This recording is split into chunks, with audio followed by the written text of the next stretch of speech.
Friends, എല്ലാവർക്കും നമസ്കാരം. Entertainment കീഴിലേക്ക് എല്ലാവർക്കും സ്വാഗതം. എന്റർടൈൻമെന്റ് കിഴി റിവ്യൂ ആണ്. കൽക്കി 2898 AD സിനിമയുടെ റിവ്യൂ പറയുന്നതിന് മുൻപ് ഒരു കാര്യം പറയാനുണ്ട്. സൗണ്ട് പോയിരിക്കുകയാണ്. എൻ്റെ ചെവിയൊക്കെ അടഞ്ഞിട്ടുണ്ട്. ഞാൻ പറയുന്നതിനകത്ത് സൗണ്ട് ഉണ്ടോ ഇല്ലയോ എനിക്ക് ക്ലിയർ ആവുന്നില്ല. അങ്ങനത്തെ ഒരു അവസ്ഥയാണല്ലേ. ഓക്കെ, എന്തായാലും സിനിമയുടെ റിവ്യൂയിലേക്ക് കടക്കാം. ഇന്ത്യയിലെ ഏറ്റവും വലിയ സിനിമ അത് ഞങ്ങൾ കണ്ടുവന്നിരിക്കുകയാണ്. അത് കണ്ടു കഴിഞ്ഞു വന്നു. ഇപ്പൊ മനസ്സിൽ തോന്നുന്നത് എന്താണെന്നറിയാം, ഇനി ഇങ്ങനെ ഒരു സിനിമ, ഇതുവരെ ഇങ്ങനത്തെ ഒരു സിനിമ നമ്മൾ കണ്ടിട്ടില്ല. ഇന്ത്യൻ സിനിമയിൽ എനിക്ക് തോന്നുന്നില്ല, നമ്മൾ കാണാൻ തുടങ്ങിയതിന് ശേഷം ഇങ്ങനത്തെ ഒരു സിനിമ നമ്മൾ കണ്ടിട്ടില്ല. ഇനി ഒന്ന് കാണുകയാണെങ്കിൽ തന്നെ അത് കൽക്കി 2ാം ഭാഗത്തിലായിരിക്കും കാണാൻ പോകുന്നത്. അതായത് കൽക്കി യൂണിവേഴ്സിൽ വരാൻ പോകുന്ന ഇനിയുള്ള സിനിമകളിലായിരിക്കും കാണാൻ പോകുന്നത്. ഒരു സംശയ കാര്യത്തില്ല. ഞങ്ങൾ ഇതിലേക്ക് വണ്ടടിച്ചിരിക്കുകയാണ്, അത്ഭുതപ്പെട്ടിരിക്കുകയാണ്. എന്തൊരു സിനിമയാണോ, ഏത് രീതിയിലാണ് ഇങ്ങനെ ഇത് ചെയ്തു വെച്ചിരിക്കുന്നതെന്നാണ്. നാഗേഷിനൊരു മണിമുത്താട്ടോ. എണ്ണീറ്റ് നിന്നിട്ട് ഒരു കൈകൂപ്പലും ഒരു സല്യൂട്ടും കൂടെ കൊടുക്കണം. സത്യം, ആജാതി ഐറ്റം സാധനമാണ് മേക്ക് ചെയ്ത് വെച്ചിരിക്കുന്നത്. എങ്ങനെ അത് ചെയ്തു എന്നുള്ളതാണ്. നിനക്ക് എങ്ങനെ സാധിക്കുന്നു കൂട്ടാന്ന് അല്ലേ? ഈ ഒരു വേൾഡ്, ആ രീതി വേൾഡ് അങ്ങനെ ചിന്തിച്ച് വെക്കുക എന്നുള്ളത് തന്നെ ബുദ്ധിമുട്ടാണ്. പിന്നെ അത് മാത്രമല്ല, അതിൽ ഓരോ പ്രോപ്പർട്ടീസും ഓരോ സംഭവങ്ങളും, അത് ചെറിയ മൈന്യൂട്ടായിട്ടുള്ള കാര്യങ്ങൾ പോലും എത്രത്തോളം പണിയെടുത്ത് ചെയ്യണം. അതും ചിന്തിച്ച് വെക്കുക എന്ന് പറയുന്നത് തന്നെ ബുദ്ധിമുട്ടാണ്. അത് എക്സിക്യൂട്ട് ചെയ്യുക സാധനങ്ങളും അതും ഇത്ര വർഷങ്ങൾക്ക് ശേഷം സംഭവിക്കാൻ പോകുന്ന കാര്യങ്ങള്. അപ്പൊ എന്തൊക്കെയായിരിക്കും അവിടെ അന്ന് യൂസ് ചെയ്യുക, അങ്ങനത്തെ ഓരോ സാധനങ്ങളൊക്കെ ചെയ്തു വെച്ചിരിക്കുന്നതും അങ്ങനെ ഓരോ സാധനങ്ങൾ ഉണ്ടാക്കിയിരിക്കുന്നതും ഒക്കെ ഉണ്ടല്ലോ. അതെ, ഒരു രക്ഷയില്ല. ഇതൊക്കെ ഇവിടെ വർക്കായി, ഓക്കെ. പക്ഷെ നമുക്ക് സിനിമയിൽ കിട്ടണം, അതും കിട്ടിയിട്ടുണ്ട്. അതാണ് അത്ഭുതം, എങ്ങനെ ഇത് മേക്ക് ചെയ്തു വെച്ചു എന്നുള്ളത്. അപാര മേക്കിംഗ് ആണ്, അപാരമായ സ്ക്രിപ്റ്റും അപാരമായ മേക്കിങ്ങും. സത്യം. പിന്നെ പെർഫോമൻസ് എന്ന് പറഞ്ഞാൽ ഇതിനകത്ത് ഒരൊറ്റ ഇത് ശരിക്ക് നമ്മളെല്ലാരും പറയുന്നത് പ്രഭാസ് മൂവി എന്നാണ് പറയുന്നത്. പക്ഷെ ഇത് പ്രഭാസ് മൂവി അല്ല. എന്തായാലും കൽക്കി ഫസ്റ്റ് പാർട്ട് അമിതാഭ് ബച്ചൻ മൂവിയാണ്. അങ്ങേരെടുത്തു, ഒരു സംശയകാര്യത്തില്ല. വിളയാട്ടാണ്. അങ്ങേര് ഏതെങ്കിലും ഒരു സമയത്ത് ഇല്ലെങ്കിൽ നമ്മൾ ആ സമയത്ത് ആഗ്രഹിക്കുകയാണ്, എവിടെ നമ്മളിങ്ങനെ തിരയാണ്, എവിടെ അമിതാഭ് ബച്ചനോടെ ഒരു ഫൈറ്റ് നടക്കുന്ന സമയത്ത് പോലും ആൾ കാണാതാകുമ്പോൾ എവിടെ ആള് വരട്ടെ, അങ്ങനെ ഒരു മൈൻഡ് നമ്മുടെ മനസ്സിലേക്ക് വരുന്നത്. ശരിക്കും സിനിമ കണ്ടുപോകുമ്പോ ശരിക്കും അമിതാഭ് ബച്ചനെ കാണുന്ന സമയത്ത് നമ്മൾ ഭയങ്കര അപ്പായി വരും. അതെ, അമിതാഭ് ബച്ചനെ മിസ് ചെയ്യുമ്പോൾ നമ്മൾ ഡൗൺ ആയി പോകും. അമിതാഭ് ബച്ചൻ എവിടെ എന്നുള്ളൊരു ചിന്ത നമ്മുടെ ഉള്ളിലോട്ട് വരും. ആ രൂപത്തില്, ആ കോലത്തില് അശ്വത്ഥാത്മ എന്ന് പറഞ്ഞ ക്യാരക്ടർ അമിതാഭ് ബച്ചൻ ജീവിച്ചിട്ടുണ്ട്. ഒരു രക്ഷയല്ല ക്യാരക്ടർ. എന്തായാലും നമുക്കൊരു പുതിയ യൂണിവേഴ്സ് കിട്ടിയിരിക്കുകയാണ്. ഇനി നമുക്ക് ശരിക്കും അഭിമാനത്തോടെ ഏത് ഇന്ത്യക്കാരനും നെഞ്ചു വിരിച്ചു നിന്നിട്ട് നമുക്കൊരു യൂണിവേഴ്സ് ഉണ്ടെന്ന് പറയാം. ഇതുപോലെ ഒരു ഇന്ത്യൻ സിനിമ ഉണ്ടെന്നും പറയാം. അതാണ്, അതിനകത്ത് ഒരു തർക്കമില്ല കേട്ടോ. ഇറക്കിയ മുതലുള്ള സാധനം ഉണ്ട്. ബോക്സ് ഓഫീസ് സംഭവത്തില് കളക്ഷന്റെ കാര്യത്തിൽ ഇത് വേറെ ലെവലിലേക്കോ പോകുള്ളൂ. ഇന്ത്യയിലെ ഏറ്റവും കളക്ഷൻ നേടുന്ന സിനിമയായിരിക്കും ഇത്, ഉറപ്പാണ്. അന്നാബൻ, നമ്മുടെ മലയാളത്തിൽ നിന്ന് അന്നാബൻ ഉണ്ട്, ദുൽഖർ സൽമാൻ ഉണ്ട്, ഇത് വലിയ സ്പോയിലറൊന്നുമല്ല. പിന്നെ ശോഭനയുണ്ട്. ശോഭനയും അന്നാബനും വേറെ ലെവലാണ്. അതായത് കിട്ടിയിരിക്കുന്നത് അടിപൊളി കഥാപാത്രം. അന്നാബനിന് ഒരു 10 മിനിറ്റ് ഒക്കെ ഉണ്ടാവുള്ളൂ, പക്ഷെ ഉള്ളത് ഗംഭീരമായിട്ട് ആള് ചെയ്തിട്ടുണ്ട്. അതേപോലെ ശോഭനേന്റെ അതേപോലെ തന്നെ നമ്മളിങ്ങനെ അയ്യോ ഒതുങ്ങിപ്പോയല്ലോ എന്ന് വിചാരിക്കുന്നിടത്ത് പിന്നീട് കയറ്റമുണ്ട് ഓരോരുത്തർക്കും. അതൊരു ഭീകരം തന്നെയാണ്. പിന്നെ ദുൽഖർ സൽമാന്റെ കാര്യം പറയണം, ആ കുറഞ്ഞ സീനേ ഉള്ളൂ, പക്ഷെ ഭാവിയിലേക്ക് വരാം സാധ്യതയുണ്ട്. ഇട്ട് വെച്ചിട്ടുള്ളത്. അതെ, സാധ്യതയുണ്ട്. ആ ഒരു ക്യാരക്ടറിന് ഇനിയും ചാൻസ് ഉണ്ട്. നമ്മൾ അപ്ഡേറ്റ്സ് കൊടുത്തപ്പോൾ ആരാണ് ദുൽഖർ സൽമാൻ ചെയ്യുന്ന കഥാപാത്രം എന്താണ് എന്നുള്ള രീതിയിൽ നമ്മൾ പറഞ്ഞിട്ടുണ്ടായിരുന്നു. അത് തന്നെയാണ് സെയിം. പിന്നെ മൃണാൾ താക്കൂർ ഉണ്ട്. ആളാണ് കുറച്ച് ഒരു ആവശ്യമല്ലാതെ വന്നു പോയതെന്ന് തോന്നിയത് കേട്ടോ. അത് ഫസ്റ്റിലെ കുറച്ച് മാത്രമേ ഉള്ളൂ. അത് ഒരു ആവശ്യമല്ലാത്തൊരു ക്യാരക്ടറായിട്ട് ഫീൽ ചെയ്തു. പിന്നെ ഏറ്റവും വേസ്റ്റ് ആയിട്ടുള്ള ഇതിൽ കാമിയോ ചെയ്തിരിക്കുന്നത് നമ്മുടെ SS രാജമൗലിയാണ്. ഒരാവശ്യമില്ലാത്ത ഒരു ക്യാരക്ടർ. അത് മാത്രമല്ല, ആ സമയത്ത് നടക്കുന്ന കുറേ അൺവാണ്ടഡ് സീനുണ്ട്, അതായത് സീൻസുകളുണ്ട് ഫസ്റ്റ് ഹാഫിൽ. ആ സമയങ്ങളിൽ കുറേ കോമഡി ട്രാക്കിൽ പ്രഭാസ് കുറേ കാര്യങ്ങൾ ചെയ്യുന്നുണ്ട്. ശരിക്കും വെറുപ്പിച്ചുട്ടോ ഉള്ള സത്യം പറയാലോ. ആ സമയങ്ങളിൽ ശരിക്ക് അതായത് മുഴുനീളമുണ്ട് പ്രഭാസ്, പക്ഷെ അന്നാബന് ആകെ 10 മിനിറ്റ് ഉള്ളൂ. ആ സമയത്ത് അന്നാബന് ശരിക്കും പ്രഭാസിനേക്കാളും ഭീകരമായിട്ടുള്ള സീനൊക്കെ കിട്ടിയാലോ എന്ന് നമ്മൾ ചിന്തിച്ചു. സ്കോർ ചെയ്തു പോയി. അതെ, ശരിക്കും ഹാഫ് ടൈം വരെ കേട്ടോ, ഹാഫ് ടൈം വരെയുള്ള കാര്യമാണ് ഇനിയും പറയാൻ പോണത് അത് തന്നെയാണ്. അതെ അതെ, ഹാഫ് ടൈം വരെ ശരിക്കും പ്രഭാസിനെ കാണുന്ന സമയത്ത് നമുക്ക് വെറുത്തു പോകും. അത്രത്തോളം ക്രിഞ്ച് ക്യാരക്ടർ, അതായത് ചള്ളി കോമഡികളിലൂടെ അത് നമുക്ക് ദഹിക്കൂല അങ്ങനത്തെ ഒരു ക്യാരക്ടർ.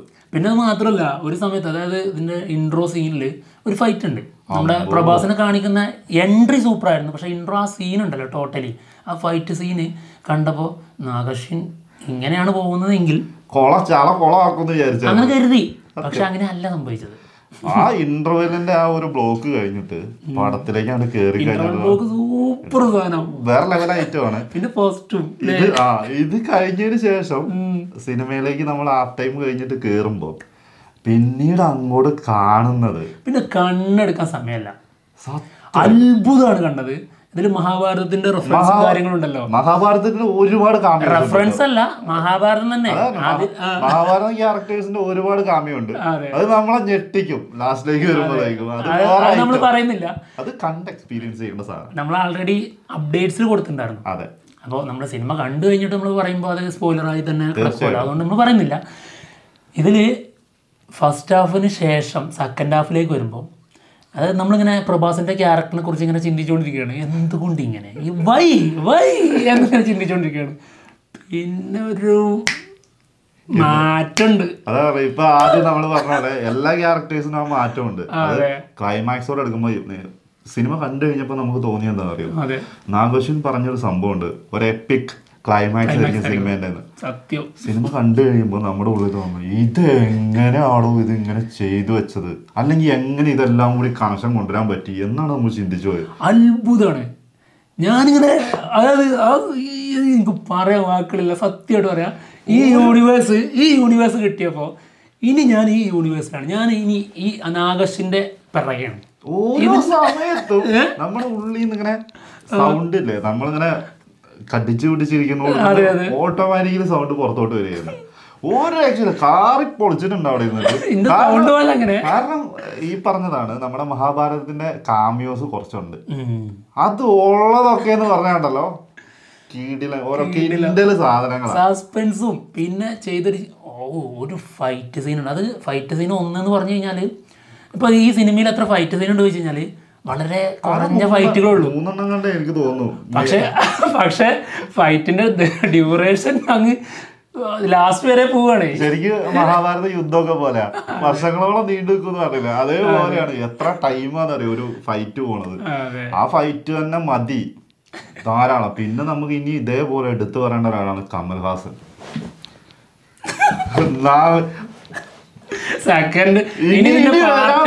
പാട്ടില് ഇപ്പൊ നമ്മൾ ഇന്നിപ്പോ പറയുന്നത് നമ്മുടെ അമിതാഭ് ബച്ചൻ ഈ ഫസ്റ്റ് പാട്ട് അമിതാഭ് ബച്ചൻ എടുത്തു എന്ന് പറയുന്നത്. ഇനി 2ാം ഭാഗം അത് അങ്ങേർക്കുള്ളതാണ്. പക്ഷെ ഞാൻ അതിന് ചെറിയൊരു വില നിൽക്കും. അത് നമ്മുടെ ഏറ്റവും വലിയ ഹീറോ അതാരാ, ആ ആൾക്കുള്ളതാണ്. അല്ല, ആ ആൾ ഉണ്ടാവുമായിരിക്കും, ഇല്ലെന്നല്ല. പക്ഷെ ഇങ്ങേർക്ക് എതിരാളികളായിട്ട് വരാൻ പോകുന്ന എത്ര പേരായിരിക്കും. അല്ല, എതിരാളി എന്ന് പറഞ്ഞു കഴിഞ്ഞാല് അമ്മാതിരി എതിരാളിയാണ് അവിടെ ഇട്ട് വെച്ചിട്ടുള്ളത്. അതെ, ഈ യൂണിവേഴ്സിന്റെ അതായത് ടോട്ടൽ കോൺസെപ്റ്റ് അതിലെ ഏറ്റവും വലിയ നായകനെ സൃഷ്ടിച്ചിരിക്കുന്നത് ആ ആളിലാണ്. അതുകൊണ്ടാണ് ഇത്ര ത്രില്ല്. ഇപ്പൊ അപ്പോഴും ഡൗട്ട് എന്താണെന്നറിയോ, ബാക്കിയൊക്കെ നമുക്ക് ഏകദേശം നമ്മുടെ ഉള്ളിലേക്ക് തന്നു കഴിഞ്ഞു, ഇന്നതുപോലെയൊക്കെ ആണെന്നുള്ളത്. കമൽഹാസന്റെ ക്യാരക്ടറിലേക്ക് വരുമ്പോൾ മാത്രം അത് ആ സസ്പെൻസോടെ നിർത്തിയില്ലേ, അത് വല്ലാത്തൊരു സസ്പെൻസ് ആക്കി കൊണ്ട് നിർത്തി. ആലോചിക്കായിരുന്നു കേട്ടോ, അത് എന്തായിരിക്കും, അത് ആരായിരിക്കും. ചെറ്റത്ര കേട്ടോ നാഗശ്വിൻ ചെയ്തത്. അതും കൂടി ഒന്ന് റിവീൽ ചെയ്തിട്ട് പോവായിരുന്നു.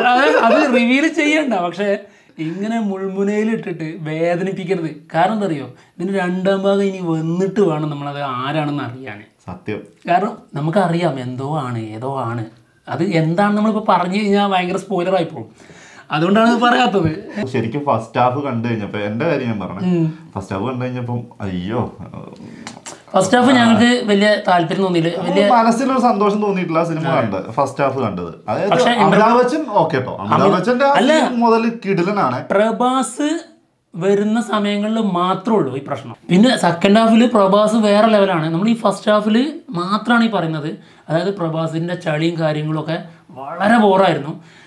പക്ഷേ ഇതിൻ്റെ ഫസ്റ്റ് ഒരു എപ്പിസോഡുണ്ട്, ആ എപ്പിസോഡ് വേറെ ലെവലാണ്. പക്ഷേ അത് ശരിക്കും മനസ്സിലാവുന്നുണ്ട്. അതായത് അമിതാഭ് ബച്ചൻ്റെ കുറച്ച് ഏജ് കുറവുള്ള ഒരു ക്യാരക്ടർ കാണിക്കുന്നുണ്ട്, അത് ലുക്ക് കാണിക്കുന്നുണ്ട്, അശുദ്ധാത്മാവിനെ. അപ്പോൾ അത് ഭയങ്കരമായിട്ട് എടുത്ത് കാണിക്കുന്നുണ്ട് ആണെന്നുള്ളത് പെട്ടെന്ന് മനസ്സിലാവും നമുക്ക്. അതെ, പക്ഷെ ലിപ്പൊന്നും ശരിയായി വരാന്നിട്ടേ ഭയങ്കര പ്രശ്നം. ലിപ്പ് പിന്നെ മലയാളമാണ് കണ്ടത്. അതുകൊണ്ട് എന്നാൽ ആ തുടക്കം ഉണ്ടല്ലോ സിനിമയുടെ ഫസ്റ്റ് തുടങ്ങുന്ന ഭാഗം, തുടക്കത്തിലുള്ള വേറെ ലെവലാണ്. അതെന്തറിയോ, അത് ഭയങ്കര സീരിയസ് ആയിട്ടാണ് അത് നമുക്ക് തന്നത്. നമ്മൾ അപ്പോഴേ സിനിമയുടെ ഉള്ളിലേക്ക് കയറി. അതിനുശേഷം പിന്നെ നമ്മുടെ ഭൈരവ് വരുന്നു. ആ രീതിയിൽ കുറച്ച് അൺവാണ്ടഡ് സീൻസും, ഏതൊരു റോക്സി വന്നിട്ടുണ്ടായിരുന്നു, റോളക്സിന്റെ അനിയത്തി, അതായത് നമ്മുടെ ദിശ പട്ടാനി. അത് പക്ഷെ അഭിനയത്തിന് പണ്ടേ ആള് ഇനി ആ കങ്കുവിലൊക്കെ എന്താ കാണിച്ചു കൂട്ടാൻ പോണെന്ന് അറിഞ്ഞൂടാ. പക്ഷെ ഫൈറ്റ് വേറെ ലെവലാണ് ആള്, അത് സംശയം ഇല്ല, അത് സംശയമില്ലല്ലോ. പക്ഷെ ആള് എവിടെ പോയി എന്നുള്ളതാണ്, മിസ്സിംഗ് ആണ് ആൾ എന്തായാലും. സത്യം.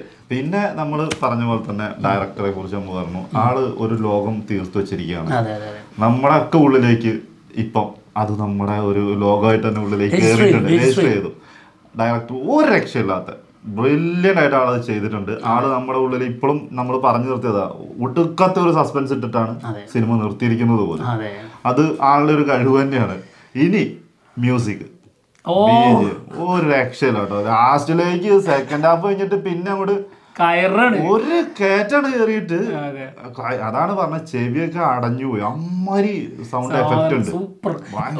ഒരു സമയത്ത് നമ്മുടെ RRR RRR അതിലെ അതായത് ഭയങ്കര സീനുകളുണ്ട്. ഇപ്പോൾ സ്ലോ മോഷനൊക്കെ വന്നിട്ട് അമ്പൊക്കെ ചെയ്യുന്ന സമയങ്ങളിലുള്ള അവർ കൊടുക്കുന്നൊരു BGM ഉണ്ട്, ആ സാധനം കയറ്റിയിട്ടുണ്ടോ സംശയമുണ്ടല്ലേ, ചെറിയൊരു മിക്സിങ് വന്നത് തോന്നുന്നു. പിന്നെ എടുത്തു പറയേണ്ട ഒരു കാമ്യ കൂടെ ഉണ്ട് കേട്ടോ, വിജയ് ദേവരകൊണ്ട. ഗംഭീരം. എന്താണ് പറയാതെ വെച്ചതായിരുന്നു. അതൊക്കെ ഓൾറെഡി ഇവിടെ നാട്ടുകാർ അറിഞ്ഞു കഴിഞ്ഞു. ഇത് നമ്മൾ മാത്രം ഈ 4 മണിക്ക് പോകുന്നത് നമ്മളാണ് ഇനി പറയേണ്ടത്. അല്ല, നമ്മള് പിന്നെ അപ്ഡേറ്റ്സിൽ പറഞ്ഞിട്ടുണ്ടായിരുന്നു. പിന്നെ ആളുടെ ക്യാരക്ടർ എന്താന്ന് നമ്മൾ പറഞ്ഞിട്ടുണ്ടായിരുന്നു, അത് നമ്മൾ ഇവിടെയും പറയുന്നില്ല. വിജയ് ദേവരകൊണ്ട ഉണ്ട് എന്നുള്ളത് മാത്രമാണ്, അത് ഗംഭീരമായിട്ടുണ്ടെന്നും പറഞ്ഞു. അത് ഇനി ബാക്കി നിങ്ങൾ കണ്ടറിയാം അതെന്താണ് ഏതാണെന്നുള്ളത്. ഈ സിനിമ തിയേറ്ററിൽ മിസ്സാക്കി കഴിഞ്ഞാല് ഇന്ത്യയിലെ ഏറ്റവും വലിയ സിനിമയാണ് നിങ്ങൾ മിസ് ചെയ്യുന്നത്.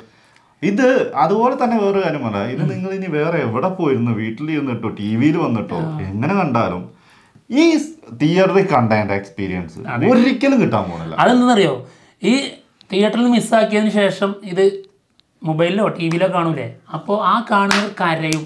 സത്യം, ഞാനത് അന്ന് മിസ്സാക്കിയല്ലോ അല്ലേ.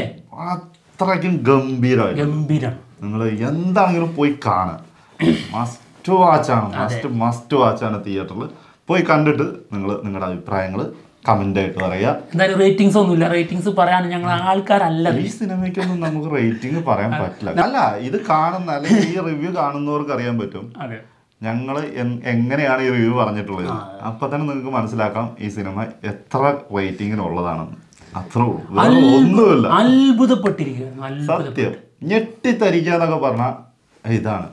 സിനിമ കഴിഞ്ഞ് കഴിഞ്ഞിട്ട് നമ്മളിങ്ങനെ പരസ്പരം ഇരുന്നിട്ട് ഇത് എന്താ ശരിക്കും നമ്മൾ സാധാരണ ചില ഇംഗ്ലീഷ് സിനിമകളൊക്കെ കണ്ടു കഴിയുമ്പോഴാണ് ഇങ്ങനെ നമുക്ക് തോന്നുന്നത് വേറൊരു ലോകം തന്നെ അവരുണ്ടാക്കി വെച്ചിട്ട്. അതാണ് പറയുന്നത് ഇന്ത്യയിലെ ഏറ്റവും വലിയ സിനിമ. ഇതിലെന്താ അറിയോ, ഈ മഹാഭാരതത്തിന്റെ കണക്ഷനും കൂടി വരുന്നതുകൊണ്ടാണ് ഇത്ര ത്രില്ല്. ഈ മഹാഭാരതം എന്ന് പറഞ്ഞാൽ നമ്മുടെ ഉള്ളിൽ നമുക്ക് ഭയങ്കരമായിട്ട് കണക്ട് ചെയ്യുന്ന സാധനമാണ്. ഞങ്ങൾ ഭയങ്കര അഡിക്റ്റ് ആണ്. നമ്മൾ എപ്പോഴും ചർച്ച ചെയ്യുന്ന എന്തിനെ കുറിച്ച് ചർച്ച ചെയ്യുമ്പോഴും ഞങ്ങൾ അതിലേക്ക് എത്തും.